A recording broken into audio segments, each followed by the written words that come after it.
Welcome to the Excel Pod.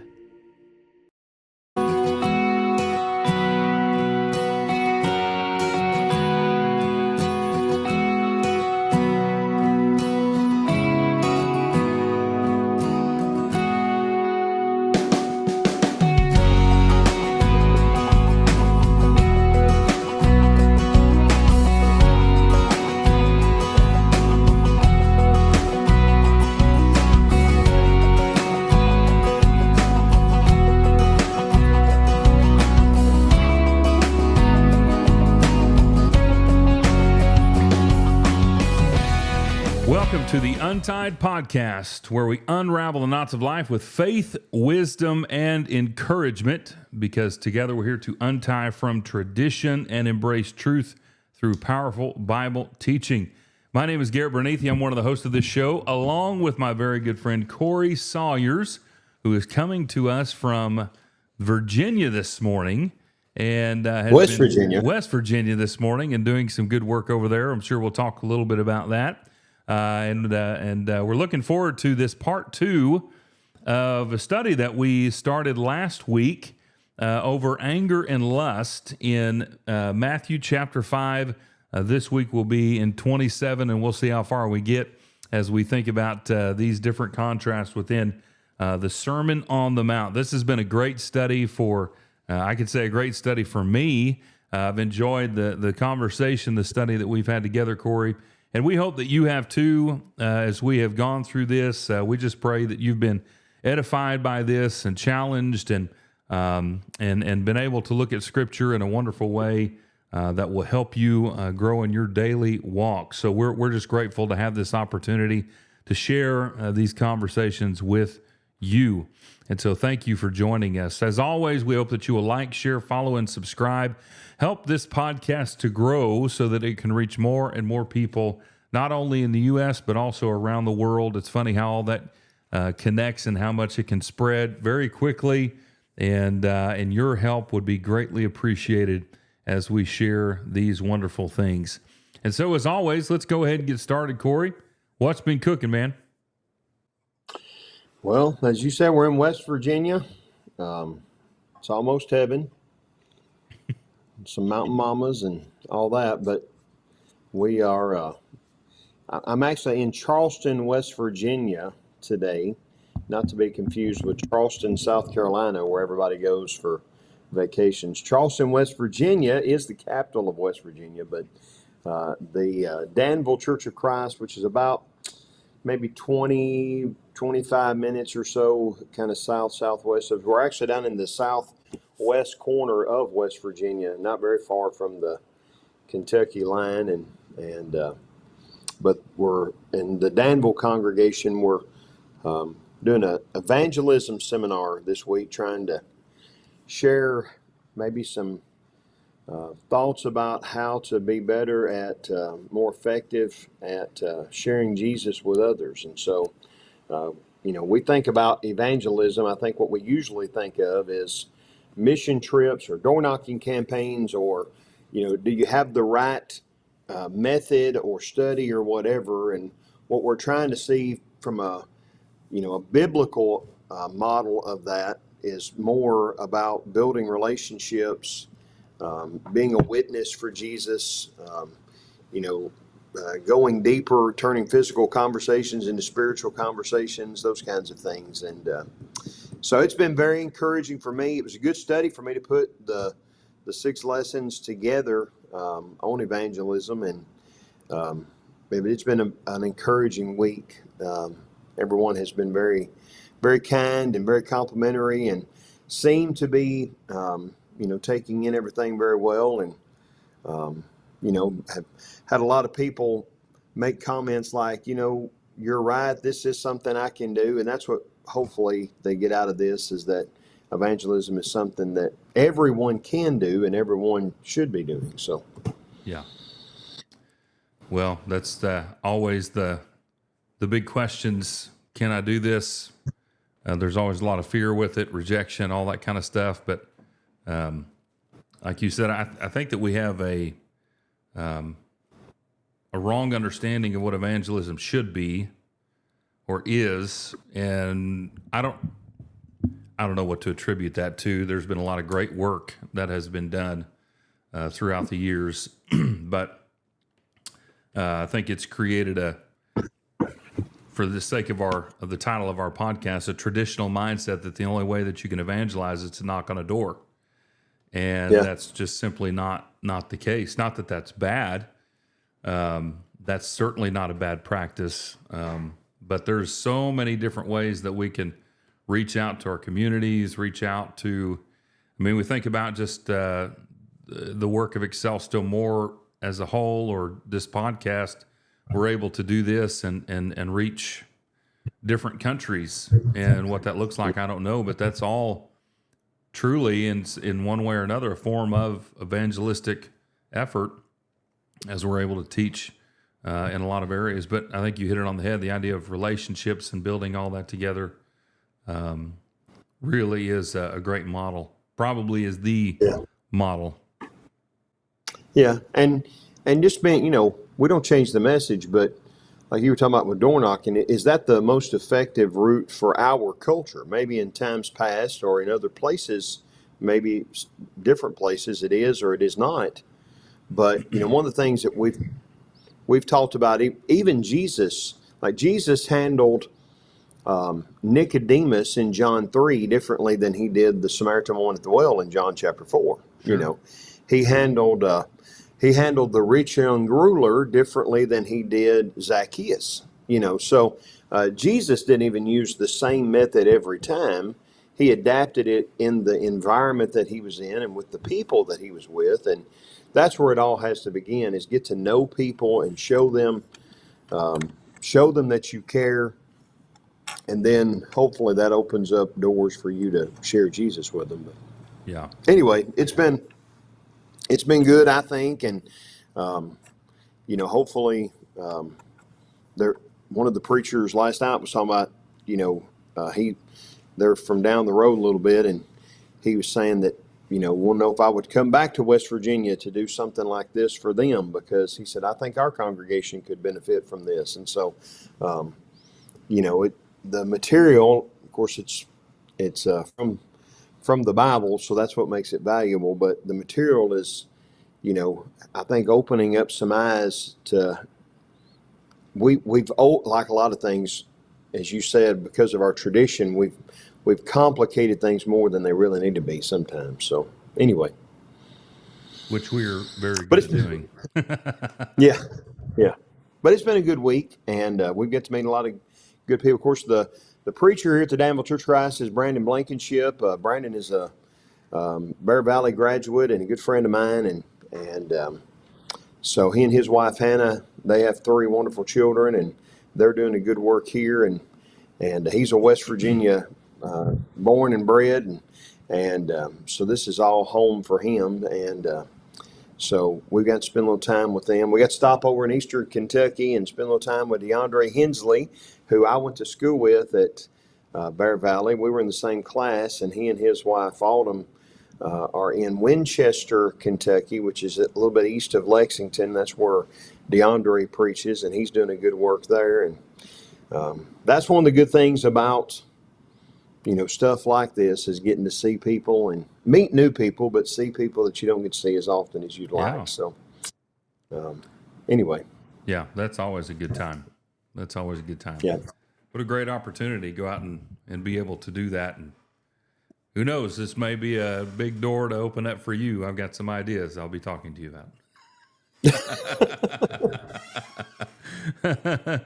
Oh, man. Well, that's great. So you guys are going to be stopping somewhere on the way home. I think you mentioned last week.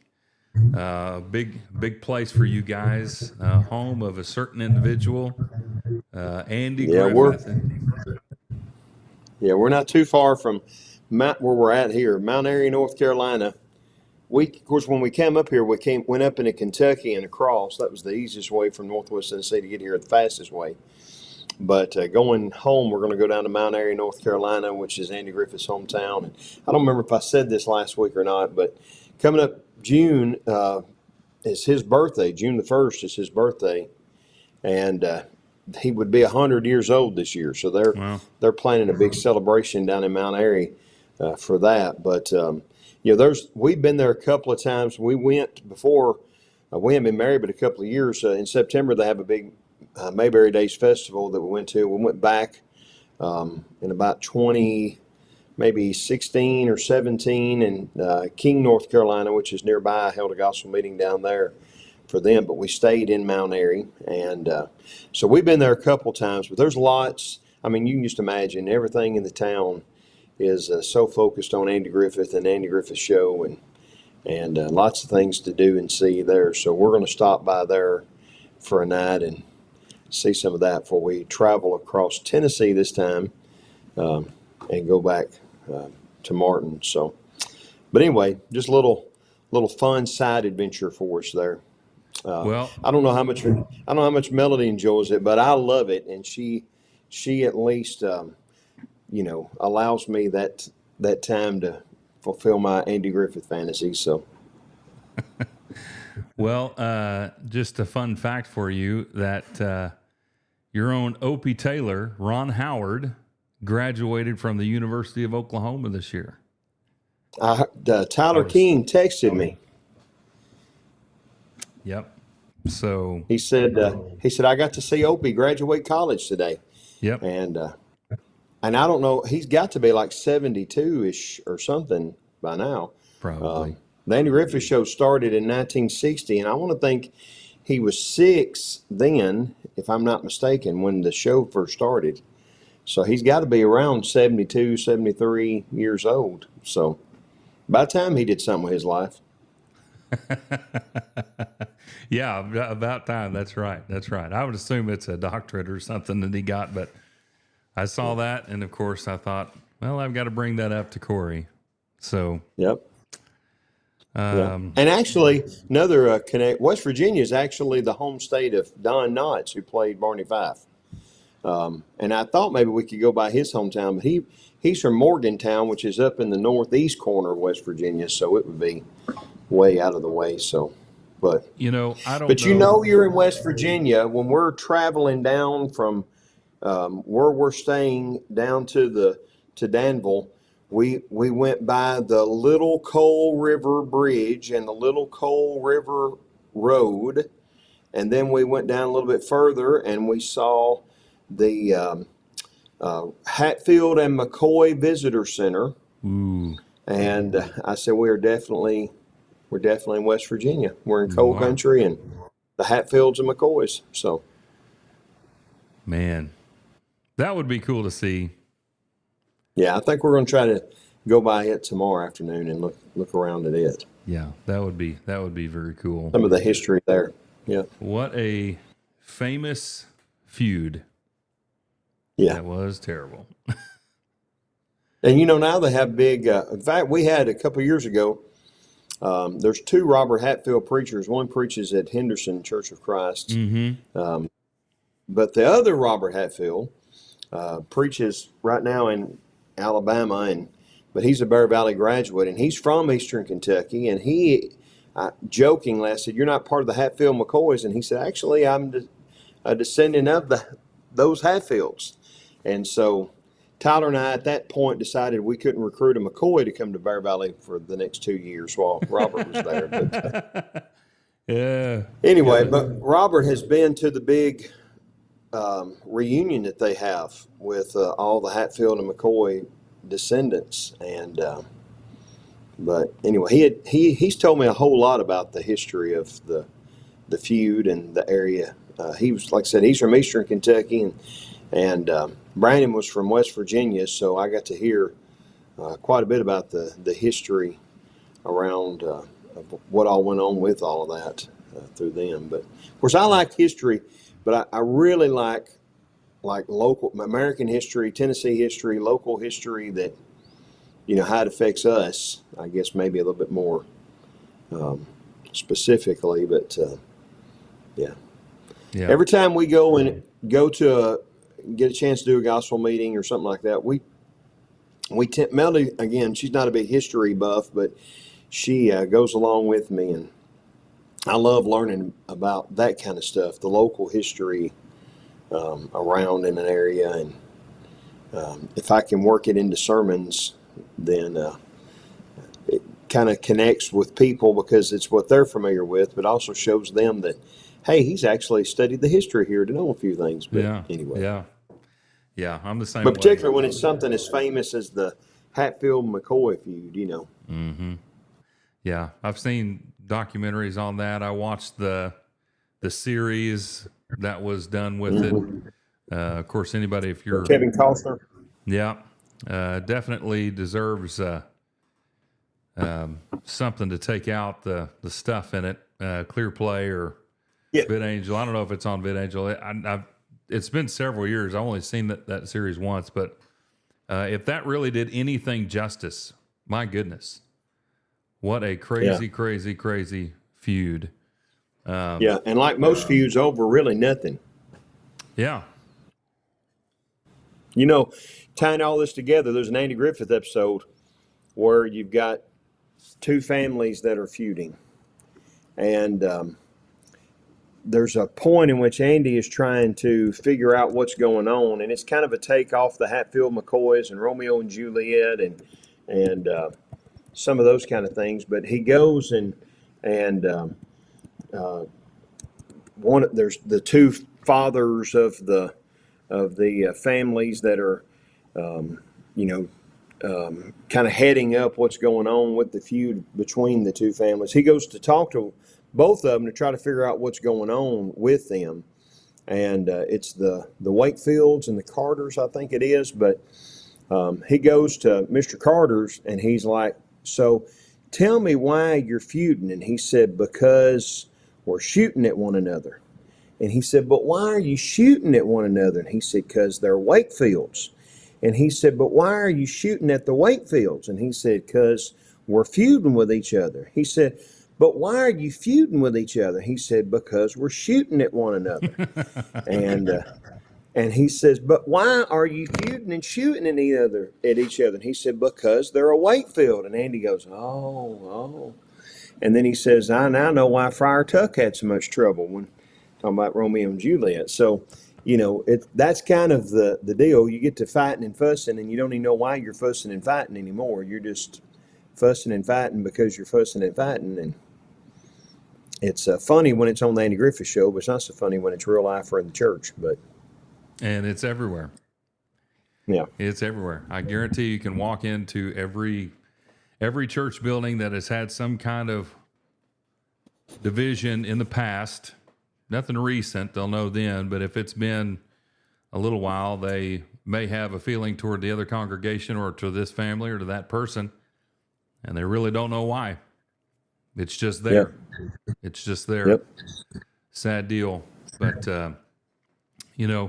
the Hatfield and McCoy feeling that they had for one another,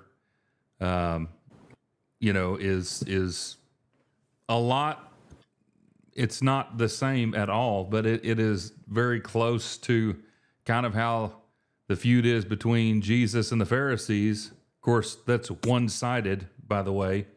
The Pharisees toward Jesus. Jesus doesn't really have this feud, but he's certainly getting frustrated. And but it really is the same kind of idea that it's really over. It's not really over anything. It's just over how they feel. Yep. And that traditional idea. So, yep, folks, we got to untie from all that stuff. Got to untie from it. Yep. Well, before we get into our study, I don't know if you've looked this up, but you've been doing this every week, so I felt like let's keep this old tradition up. Today is World Family Doctor Day. You know what else it is today? What? It's National Devil's Food Cake Day. I saw that. Which I'm not supposed to be having, but I figure if I'm doing the Lord's work, I can maybe eat some devil's food cake tonight after church. Well, here's another one. You probably have this pulled up. It's National May Ray Day. Yeah. Which so get out in the sun. Yeah, be out in the sun, be outdoors. It's also National Malcolm X Day. The civil rights leader, of course. Mm-hmm. So that's what I've got pulled up. Yep. So happy National Devil Food Cake Day. And today is Tuesday that we're recording this, but which I should have said because Thursday somebody shows up at the Danville Church of Christ, they'll not find me there. But the this Tuesday that we're recording this, we have the Martin Westview baseball team is currently in Murfreesboro playing in the state baseball tournament, and the Dresden, my home school where I graduated from, both the girls and the boys are there playing in the softball and baseball tournaments. And Greenfield High School, where Melody graduated from, all in the same county, is in the baseball state tournament for the very first time ever. So all of that is going on today as well. Wow. Good stuff. Yeah. So go Chargers, Lions, and Jackets. There you go. Play hard and today, eat some boys. devil's food cake. Yeah. They'll get the May rays, and then they can go get some devil's food cake. There you go. Good day and a good evening. Yeah. Oh, man. Well, Corey, we've got a big study to continue. Okay. And for those who are checking in with us, whether you, if you did not catch the first part of this study, you can go back to episode 6 of season 4 here right on Untied. But today, that's a part 1, and today's a part 2 to our series over anger and lust, as we're looking here in the Sermon on the Mount, where we're starting around 26, 27, and moving forward throughout this as we're looking at the different contrasts that are made here. And I want to go ahead and bring this up for those of you who are tuning in on YouTube. And if you are tuning in on YouTube, we sure do appreciate it. I hope that you will follow our YouTube channel.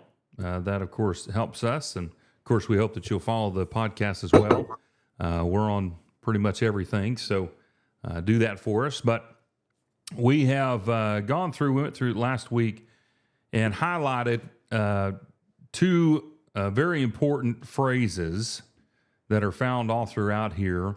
And it's this, I say to you, or truly I say to you, or you have heard, or it was said, 3 different kind of versions of that.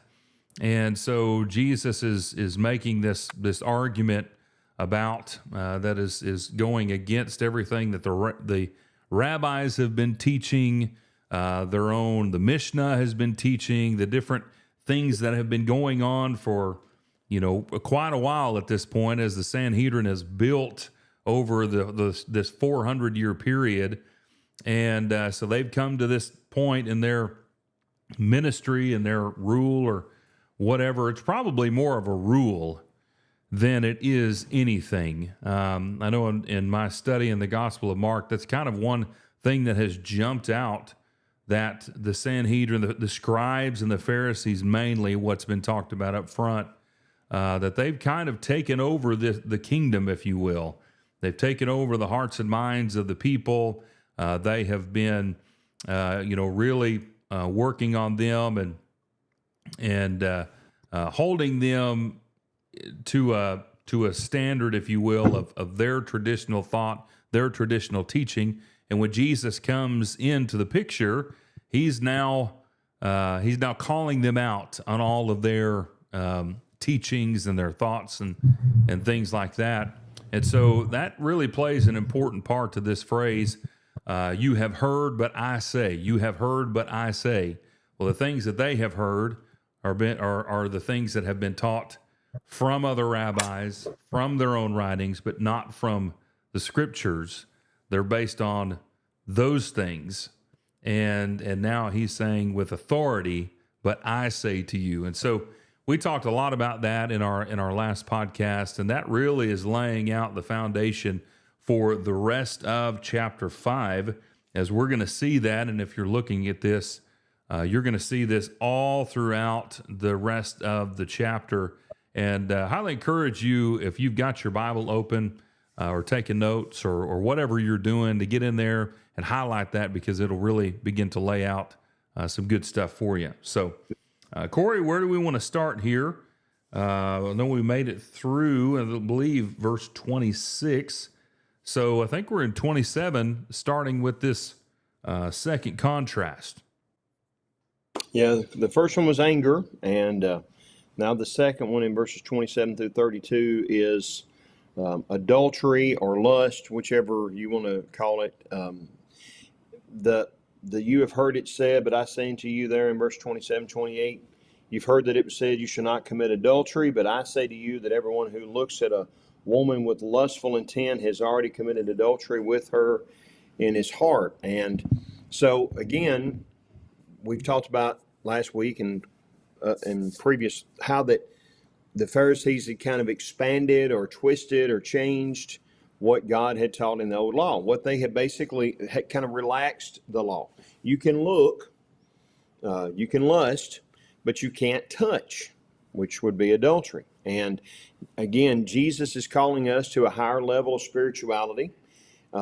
He says, if anyone who looks at a woman with lustful intent, or I think, is that the New American Standard you got up there? Yes, sir. It says, who looks at a woman with lust for her, or the idea is if you look to lust, that's why you're looking, then it's a sin.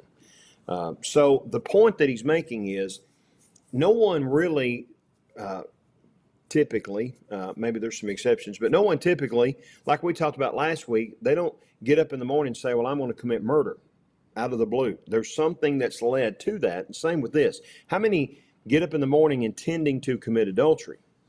Well, probably not a lot, but how many have lusted? And if you don't lust, then you don't commit adultery. So what he's trying to do, going back to our Andy Griffith discussion, like Barney Fife would say, is to nip it in the bud.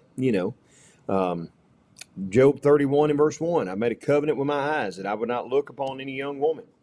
The Pharisees were teaching something that was very dangerous. You can lust and you can get right up to the edge of that cliff, right at the very point of falling over, but then you're going to pull back. And we talk about it all the time with alcohol or gambling addictions or whatever. If you keep getting too close to the edge, at some point you're going to fall, and that's exactly what's going to happen. So the idea here is looking with lust. In the Greek, it's the word that should be really translated as to. You're looking at a woman to lust after her. That's the purpose of the lust. If you see someone that is attractive and or maybe improperly dressed or whatever, and you look away, that's not what he's talking about. He's talking about, you look and you see, and then you, like David on top of the roof, you keep on looking. And the longer that you keep on looking to lust, it's going to eventually lead to something worse. So I've got here, this is the idea of what actual, in our day, and of course in their day too, but this is what actual Christian behavior should look like. Or this is the contrast, that somebody who is walking obediently faithful with God is not doing this very thing. But those who are being lenient, like you said, and they're allowing themselves to be okay with certain things, and you're looking at this woman, for instance, with the purpose of lusting, then that's where you're crossing the line. Now, there is a difference between the actual act of adultery and what Jesus is talking about here. And what Jesus is talking about here is what you're doing from within, from the from your heart. And the actual act of adultery, of course, is the physical, sexual sin that is involved with what's going on there. But what Jesus is getting at within his ministry as a whole is, as time goes by, we're going to start seeing more and more Jesus talking about the heart. And as he talks about the heart, he's going to talk about the hardness of heart that the scribes had, that the Pharisees had, even that the disciples had within, as different things occur, such as whenever Andrew brings the boy up with the fish and the bread, and they're not sure what's going to happen. Well, they have just seen what has gone on. He fed all these people, and Jesus asked them a question: Do you have hard hearts? So the heart is such a big part of the teaching that Jesus is offering here. It's a major focus of what's going on all throughout his ministry, and we find that God he's establishing hearts. He's looking into the heart, and as Paul would write in 1 Thessalonians. But even whenever Jesus was standing there in the house, and the scribes are at his feet, they let the man down through the ceiling. He is looking into their thoughts. So we have this idea of, when we're thinking about the heart, we're talking about mind, heart, soul. It's all the same thing. It's from what is within you. If it's coming from who you are, from what you are, from the inner man, that's where a huge problem lies and is leading down, of course, a sinful path. And the reality is that if you're going to be lenient with this thing, then you're more likely to be lenient with a lot of other things, which is really interesting because as you go throughout the story of Jesus, you have, such as in Mark chapter 3, Jesus is going to go into the synagogue. He's going to heal the man who has the hand that's all withered. And this is supposed to be a place where people are focused on the Word of God. They're arguing about the Sabbath day, whether he can heal a man, but at the same time, they're going to a people that they hate, and the Herodians, and they come together for the purpose of killing Jesus. So there's no standard that's actually, there's no standard that's occurring within these folks right now because they're so blinded by what they think that religion is or what they think the law should be. And there's a great deal of lenience, which means that they really don't have a standard in their mind of what Christian behavior actually looks like. Yeah. Yeah. And to your point of the consequences are different. And you might write down in your Bibles, if you like to write notes, 1 John 3 and verse 15 beside this, because he talks about in 1 John 3:15 that if you hate your brother, that you're a murderer, and no murderer belongs in the kingdom. Well, if somebody hates someone in their heart, does that mean we're going to lock them up in jail? Give them life in prison? Well, of course not. But the point that he's making, as you're saying, is that the Pharisees, again, they were relaxing parts of the law and saying that it's okay to do this thing, but it's worse to do that thing. None of them would say it's okay to commit adultery, but they're saying it's okay to do everything up to the point of adultery. And again, if you've got the right kind of heart, then you understand those guardrails are there for a reason to keep you from jumping off that cliff. So you're not over there on the edge trying to see how close we can get before we fall. You're trying to stay as far away from those things as you can. And so Jesus is saying, don't even go down that road, because no, you've not committed physical adultery with someone in the flesh, but in your mind, in your heart, that's what you're doing. Is the same kind of concept or idea, is that you're thinking about them in an improper way. So, again, that all of these different areas, that's the danger, these contrasts, that's the danger in what the Pharisees are doing. Is there's certain things they would say, absolutely not, throw the book at them, but then they're relaxing certain portions of the law to where, it's okay to, I hate to keep using the same illustration, but I don't know a better way to say it. You're getting right up to the edge of the cliff before you fall off. Mm-hmm. Yeah. And it's interesting, and I don't know that we're, I don't know. I try not to use blanket statements, but we today are not that much different. The folks that were in this, they were part of the Pharisaical sect, or the scribes, or even the Sadducees. They've all got their stuff. And we know that not every single person who might have been involved in that was a bad person. Some of them were probably very good people, but they had very wrong ideas, and they were fed wrong ideas for a long time, and so they buy in. Did every one of them agree on everything? I don't think that would be the case.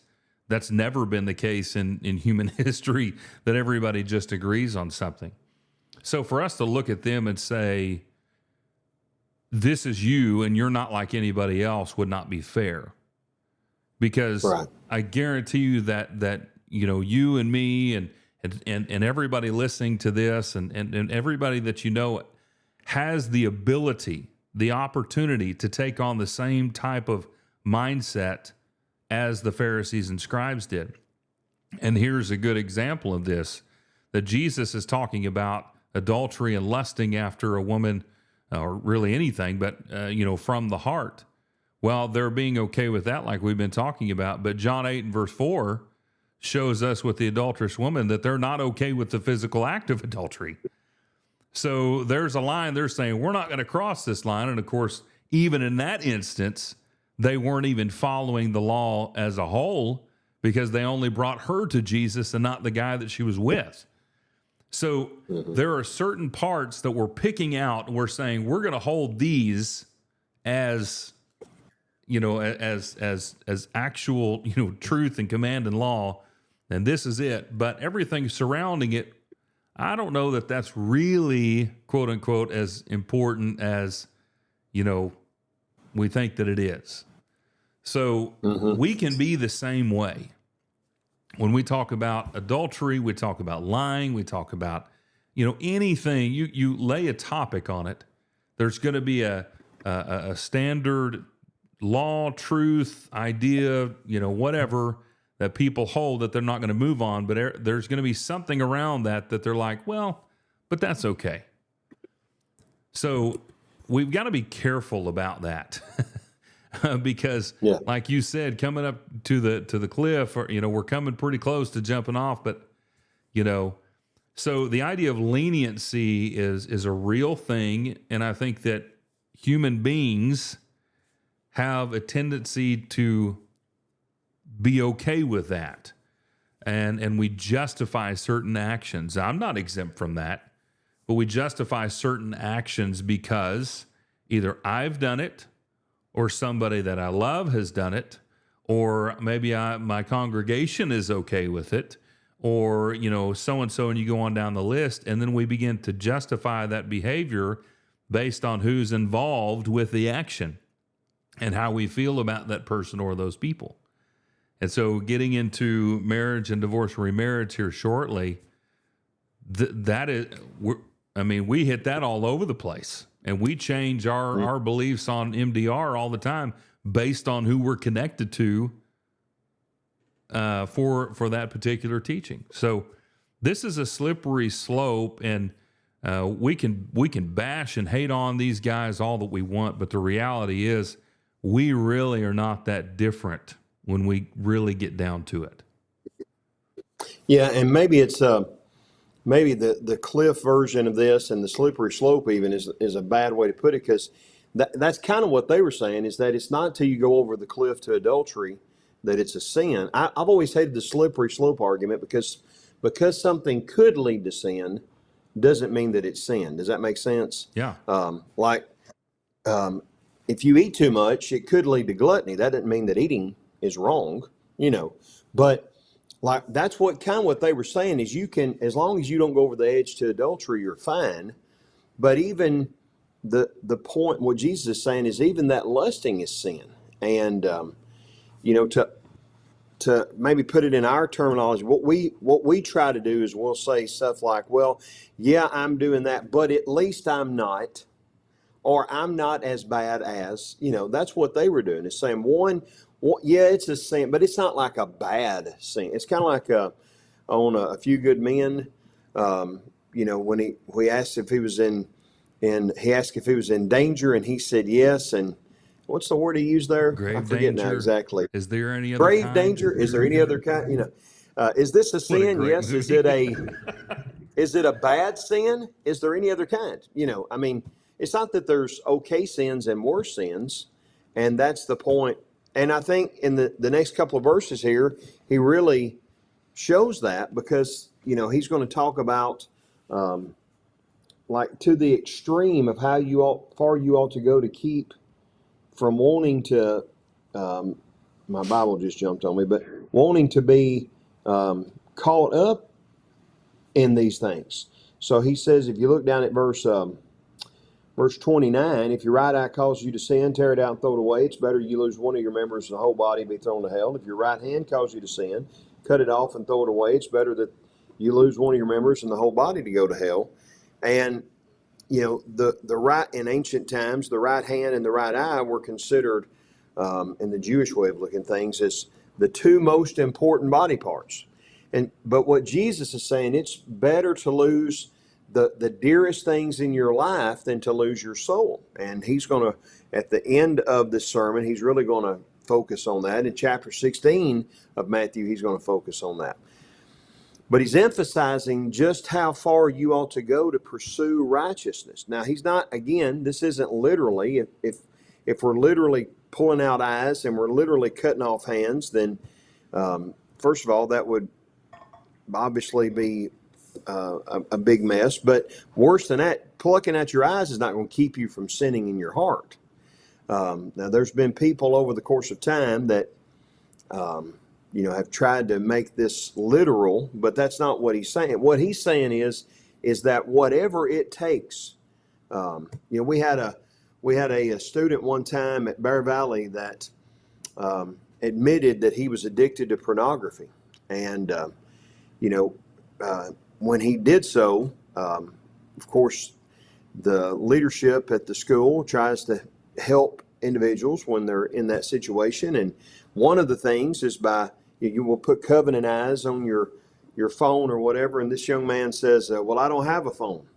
And then he kind of looked at him like, I don't believe that. And he said, no. He said, where is it at? And he said, I threw it into Sloan's Lake, which is a big lake there in Denver.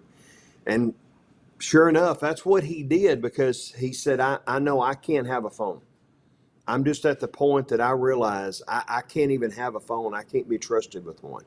So he threw his phone. Now, I'm not saying you got to throw your phone in the lake. There may be better financial options for you on that. But that's what he's saying is if you're really pursuing righteousness, you're going to get rid of whatever it takes to pursue righteousness. You're not going to go places or have friends or, put yourself in a situation where that you can't handle it. And that's what he's trying to say in these verses of how important that pursuit of righteousness has to be.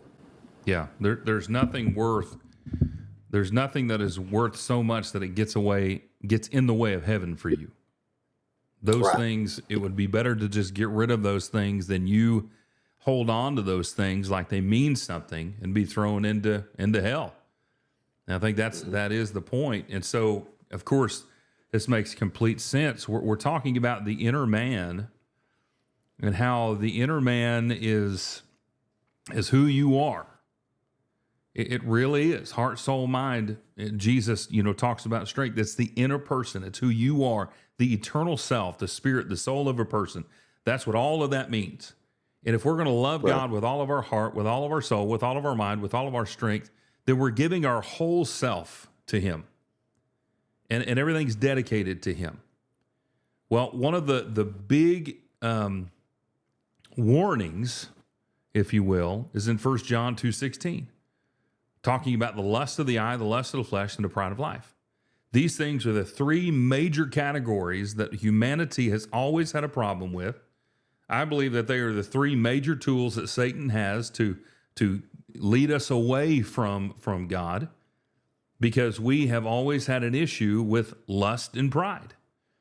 And so this is the very same thing. There is no difference whether we're lusting after, power or whatever it might be. Satan used this with Adam and Eve. Satan used this with Jesus. Satan will use this with us. And so Jesus is, as he's talking here, the idea of lust is a powerful tool that Satan has that can lead you off course. And that lust, if it grows enough, can cultivate within you and become you and basically ruin your life. And so that is one reason why this is such a important teaching that Jesus is talking about here, because this is a real pull. This is a real thing. For us to act like this doesn't happen is foolish, because it does. And it can affect everybody. Male, female, doesn't really matter. You can be affected by this. And so this needs to be something we are very aware of. Yep. So that takes us down to verse 32, well, really 31, where it says, It was said, whoever sends his wife away, let him give her a certificate of divorce. But I say to you," now remember, Jesus is speaking as by way of authority, "but I say to you that everyone who divorces his wife, except for the reason of unchastity, makes her commit adultery, and whoever marries a divorced woman commits adultery." So where are we going with this, Corey? Well, here again, we got you've heard it said, but I say unto you, divorce was allowed in Jewish circles, but it involved, you had to give your wife to divorce her. Now, women couldn't divorce their husbands per se, but husbands could divorce their wives. But in order to do so, you gave them a legal certificate of divorce that was called a get. And again, going back to the Mishnah that you mentioned a while ago, there's a whole tract of the Mishnah, the Gittin, which is spelled Gitten if you're looking it up, but that talks all about this, okay? And basically, the get said that they were able to marry any man that they wanted. What it did was it protected the woman from being charged with adultery, because if the man divorced her because she burnt the toast or whatever, and she tried to marry someone else and didn't have the certificate, she would be stoned for adultery because she's trying to join herself to a man that, when she's still with someone else, she could produce this certificate and say, "See, he gave me my release," you might say. So the Pharisees had this concept of, you can divorce whoever you want for whatever reason you want, as long as you give her a certificate, okay? That was the kindness that you were to show your wife as you kicked her out of the house, was at least give her papers so that she could go get married to another man. But Jesus is saying, think about what that does to her. Because if you've divorced her for burning the toast, well, she's not scripturally able to marry someone else. But by kicking her out of the house, especially in that day and time, you have forced her in a position where she's going to have to find somebody to get married. We don't understand that as well today, but then women usually didn't work outside the home. They might sell something like Lydia did, but those were kind of side things, and they couldn't be as self-supporting as women today. So to survive, she would have had to have found another man. And if she did remarry, then she would be guilty of adultery, and the one who married her would be guilty of adultery. All because you had a man who wasn't pursuing righteousness, and the Pharisees said it's okay to divorce her as long as you give her this certificate. But that's not the case. The bond wasn't broken by the divorce. What God has joined together, let no man put asunder, right? Mm-hmm. So Jesus does add the exception clause, except for the case of immorality. But the point that he's making, and he's going to go into greater detail about this in chapter 19, when the Pharisees and scribes again come to him with a question about this very issue. But what he's saying is that God intends for husbands and wives to stay married. That, there's no there's no, you try to figure out how to work things out. You know, you don't just, because she burns the toast, you don't kick her out and say, well, you can go marry somebody else. That's not the way that it works. And so again, they're relaxing the law, making it easier, has put people in a position where they're actually going to sin more. But if you're pursuing righteousness, then that's not what you're going to be. You're not going to try to live on that edge or whatever. You're going to do what God says. Jesus' definition of what righteousness is all about. Hmm. Yeah, and I've been kind of scrolling through as you've been talking here. I've got the Mishnah pulled up. I don't know exactly where you were pulling some of that stuff from, but the Mishnah is actually pretty easy to get a hold of. Yeah. You can read through that, but you will be amazed at I'm trying to see. If you look down at like 9, you're at 2, I think. It's hard for me to see. 4, 5. I'm on my smaller screen. All right, we're at 9. Look here. at 9. Start about verse 3 there. You've got it underlined in your thing. The text of the writ of divorce is as follows. Lo, you are permitted to any man. R. Judah says in Aramaic, let this be from me your writ of divorce, letter of dismissal, and deed of liberation, that you may marry anyone you want. The text of the writ of the emancipation is as follows. Lo, you are a free girl. Lo, you are your own possession. Yeah. But see, that's not what God intended. Just because a husband says, my wife is free to marry somebody else, that doesn't mean God says That's right. that she's free to marry someone else. That's right. And that, again, you've heard it said. Well, where do they hear it said? In chapter 9, verse 3 of the Gittin, or however you're supposed to say it. I speak fluent Tennessean, but not fluent. Anyway, you've heard it said here in 9:3. But I say unto you, and it's kind of in Matthew chapter 19, can a man divorce his wife for any reason? And Jesus comes right back and says, let's go back to what God intended from the very beginning, that a man and a woman would be married, and they would be married until death parted them.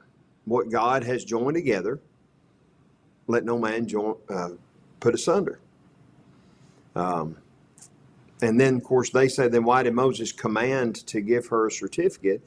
And he talks about, you're wanting to look at the exceptions to the rule because of the hardness of your heart. But it wasn't that way from the beginning. That's not what God intended.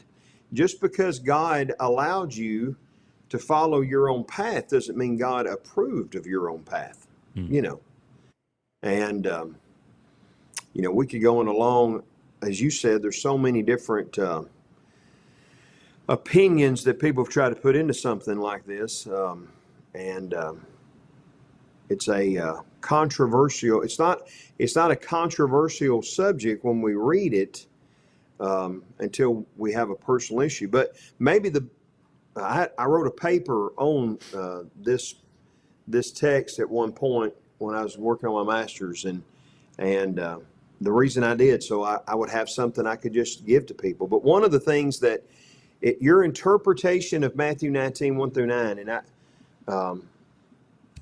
I don't know how much you want to chase this rabbit. I didn't know that we would end up over here. I'm the one that brought it up, so it's my fault. But your interpretation of Matthew 19, 1 through 9 has got to fit what happens in verse 10 then. The disciples said to him, if that's the case, then you'd be better off not to marry at all. Mm-hmm. So whatever your interpretation of when marriage, divorce, and remarriage is allowed has to be such a shocking interpretation that a disciple would say, well, you'd be better off not getting married at all if that was the case, And then verses 11 and 12, he's talking about eunuchs, but he's not really talking about eunuchs. He's using them as an illustration. There's some that have been born a eunuch. In other words, there's some people, and it's probably few, that can say, well, I can go through life without a physical sexual relationship, so I don't need to get married. Paul would say later on, it's better to marry than to burn, right? And then he says there's some that have been made eunuchs by men. So if my wife decides that she's going to leave me because I don't mow the yard often enough, well, that's not a reason for me to be remarried again. So she's made me a eunuch in that she left me. I didn't want her to. I tried to work it out, but she left me. So now I can't have a relationship with another woman because I've been made a eunuch by her.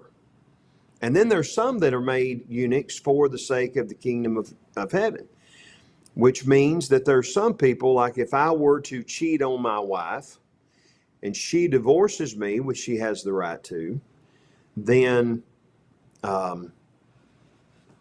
if I'm going to be righteous, if I'm going to be right in the sight of God, then I've got two choices. I can either be rejoined to my wife, but if she marries somebody else, that's not going to happen. So I'm going to have to be a eunuch. If I'm going to be right in the sight of God, I'm going to have to keep myself out of those kinds of relationships to submit to God's will. Mm-hmm. And, you know, we're going through a whole lot of theology in just a few minutes, and there may be some that don't agree with that and would like to know more about that or study more about that. And you can contact Garrett, and he'll be glad to go through all that with you. But see what I did there? But that's what Jesus is teaching in Matthew 19. And going back to our original text of Matthew 5, that's what he's teaching there. I didn't mean to take over everything, but no, that's good. Yeah. Anyway, it's one of those things we just don't. And I'll be honest with you, I love it when people ask me to preach on marriage or do a marriage retreat or do a marriage seminar or something like that. There's lots of guys that do those kind of, Wayne and Tammy Roberts, who we love, do that. Trey and Leah Morgan, John and Carla Moore. It's a wise thing for church leaderships to provide for their congregations, because what we tend to do is we want to focus on the DR. If we spent more time on the M, mm-hmm. we wouldn't have to worry about the DR so much. You know, that's Corey 3:16 a little bit, but I think it's the truth that we want to, like these Pharisees, we want to focus on what's the exception instead of focusing on the rule. Mm-hmm. And so I always tell people, if I told you, except after C, what would that mean to you? Well, nothing. But if I tell you I before E, except after C, oh, well, now I know what the rule is, I before E, then the exception makes better sense. And that's what Jesus is teaching. Matthew 5, Matthew 19 is the rule is God intended for us to, when we made a covenant with Him and our spouse, to be in that covenant. And except for the cause of immorality, or let me look here. Yours says unchastity. The idea, of course, is intercourse with someone mm-hmm. other than your spouse. Mm-hmm. But except for that, we're supposed to be either with our spouse or working on reconciliation with our spouse, or we've made ourselves a eunuch. Mm-hmm. So I'll hush up now and let you talk. There's so many different texts that refer to this. Of course, right here in Matthew 5, but this is repeated throughout the ministry of Jesus. And Matthew 19, as you already mentioned, huge part, but Paul discusses this. It's amazing how marriage even becomes an illustration for things. Romans chapter 7, yes. Marriage is the illustration for law. And so there's only two ways that you can get out of a marriage, Paul says in Romans 7, and that's death or adultery, or maybe a better word, fornication, right? This is the actual sexual, physical act that you have committed. Now, again, I think the important thing is that it doesn't say you have to get divorced. It says right. that this is an opportunity that could happen. So don't get that confused. But Paul is using the marriage which the Jews already understood. They understood that adultery and death are the only two ways out of a marriage. And he illustrates, and he's teaching on law, that you cannot be connected to or under a law that no longer exists, and you cannot be, under another law that is no longer there, and then be it, you can't be following one and then under another. None of this makes any sense. So that continues on. 1 Corinthians 7 also, he looks at several different groups. But as he looks at the unmarrieds, the marrieds, and those who are Christian and their husbands or wives leaves them, there's a lot of things discussed there. But all of those teachings of Paul, the teachings of Peter, they all align with what Jesus is saying here. They are not saying something different. So we cannot make them say something different because we're connected to a situation. We cannot be lenient on this and say, well, this one's okay. No, it's not. It either fits or it doesn't fit. So there's a great danger with this teaching on marriage, divorce, remarriage, because we are willing to make exceptions where there is no exception. And so when we're talking about lust, as we started this, lust is coming from the inner man and the inner person, for anybody. And that causes you to, can cause great sin. But then the other struggle of the Pharisees and the scribes and all the people here is the idea of divorce, because, Moses gave us a certificate. Well, he says later, it's because of your hardness of heart. And of course, you already went into that. So Jesus is laying this out. He's telling us this is the deal. Everyone who divorces his wife, except for the reason of unchastity, makes her commit adultery, and whoever marries a divorced woman commits adultery. This is plain teaching here. But then he goes into verse 33. Again, you have heard. Again, going back we can read the Mishnah here, that the ancients were told, you shall not make false vows, but shall fulfill your vows to the Lord. So this is not just with one teaching.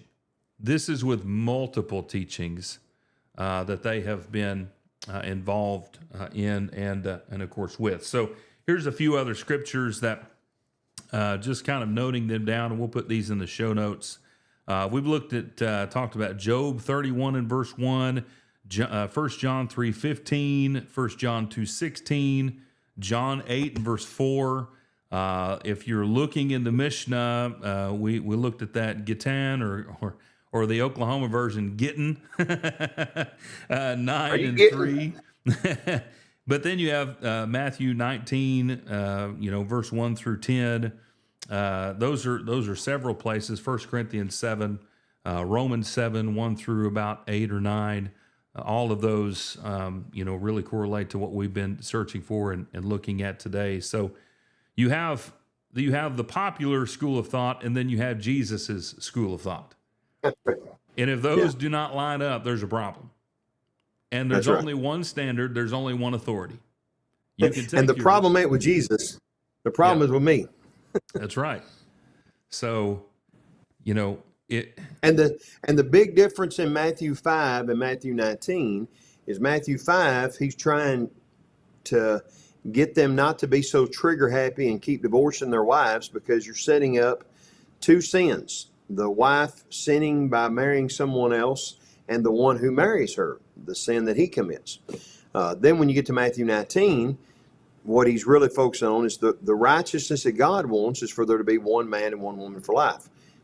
They're all, you put it together and you get the whole kind of view of all this. But anyway, like you said, there's their level of righteousness, or their standard of righteousness they've had, and then there's what Jesus says is the standard that he wants us to have, and that's the one we got to focus on.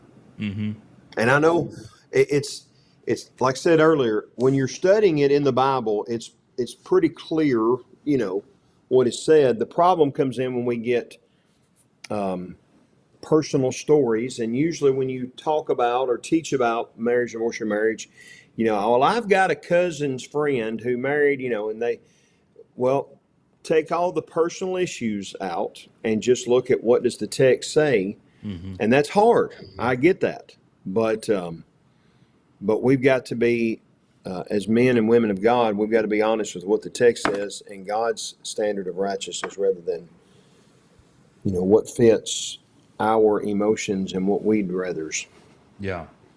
Yeah. And I'm going to go ahead and add in here 1 Corinthians 7, 10 and 11 to this, where Paul writes, "But to the married I give instructions, not I but the Lord, that the wife should not leave her husband, but if she does leave, she must remain unmarried or else be reconciled to her husband, and that the husband should not divorce his wife." So again, we have an alignment here, and that alignment needs to hold together. Now, I think you hit this on the head, and I know that we're at the end of our time here. Why is this such a big deal? I think you've nailed it. This is emotional, and we can't discredit that this is emotional. This involves families. This involves people. This involves love. This involves a lot of different things. So by us saying we need to hold to the standards of Jesus and his teachings, and then that's a blanket statement, we don't have anything else to say, that's because that's the truth. Now, that doesn't mean that we can't sympathize if that's what you're going through. That doesn't mean that we need to be dogmatic and hateful about your situation. That's not what that means either. I can teach somebody the truth and bring them to Jesus, and I can also teach somebody the truth and drive them away from Jesus. It's all in how we approach, all of this stuff. We need to do all of this out of love. That is so very important, especially with this subject, because so many are connected to something, somebody, some couple, some family that has this within their life for one reason or another.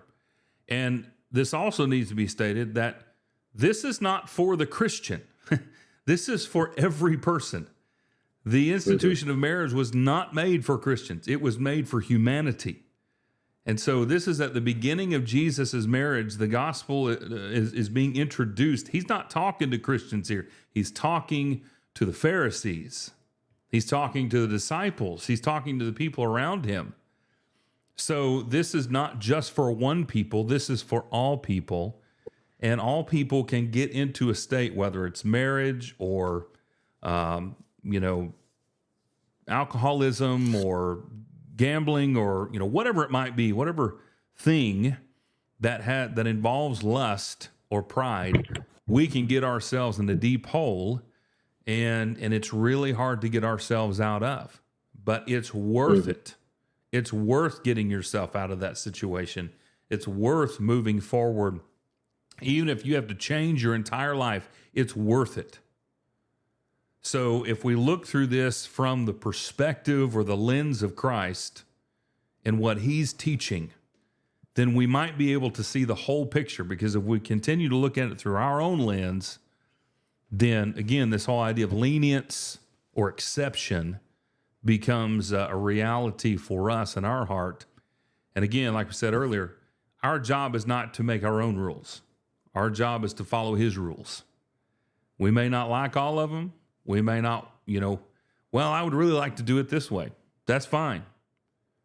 But again, if you want to make your own world, you want to create all your own people, you want to do all this stuff, then you can make the rules at that point. But until then, we have one job, and that's to be obediently faithful to the Lord above all things and above ourselves. And if we can be humble in that way, then I think that we're going to be better for it. It may be hard. It may be a challenge, but it's what's right. And so if you're in a bad situation or something like this, we certainly feel for you and are praying for you, and would love to help you in any way that we can. Even to study with you. We would love to do that, but we've got to be committed to the teachings of Jesus. Well, Corey, do you have anything else you want to offer here as we end this? I think we're going to go into a part 3 of this because we made it through the next contrast, but we've got more to discuss. So, yeah, we got vows or oaths, whichever, revenge, or as Barney Fife once said, revenge, love. So, country roads take me home to the place I belong, West Virginia, Mountain Mama, take me home, country road. What a great so way take us to home, end. Gary. What a great way to end whenever we have just gone into a serious topic. That's why I'm here for the comedy. I've told you from the very get-go. True. That is true. You are the comedic relief. That is your gift. I'm not very smart. I'm not very deep, but I can give a little bit of lighten the mood a little bit. So give a little bit of love. There you go. Well, I hear her voice in the moonlight. She calls me. Well, we're going to end this so you don't have to. The radio reminds me man. of my home far away. We are glad that you have joined us today, and we hope that this study has been beneficial for you. It's always a great study for us. There's a lot of things to think about. The Sermon on the Mount is a challenging sermon from the greatest preacher who ever lived, and it's meant for transformation. It's meant to hold us to a standard, and that's what he's introducing. And so this should challenge us. It should challenge all of us to reconsider what we're doing, how we're living, what we're following.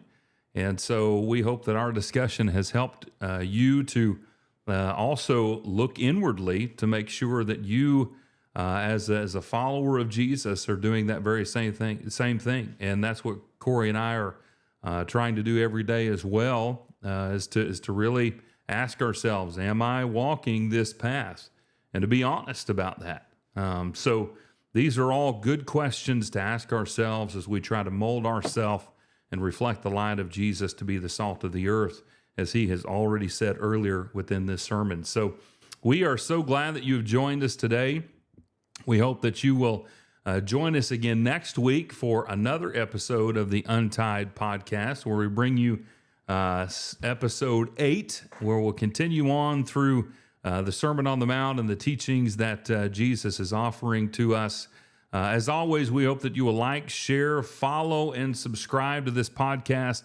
Help this to grow and share it with everybody that you know. So until next time, we hope that the Lord will bless you in your daily walk with him.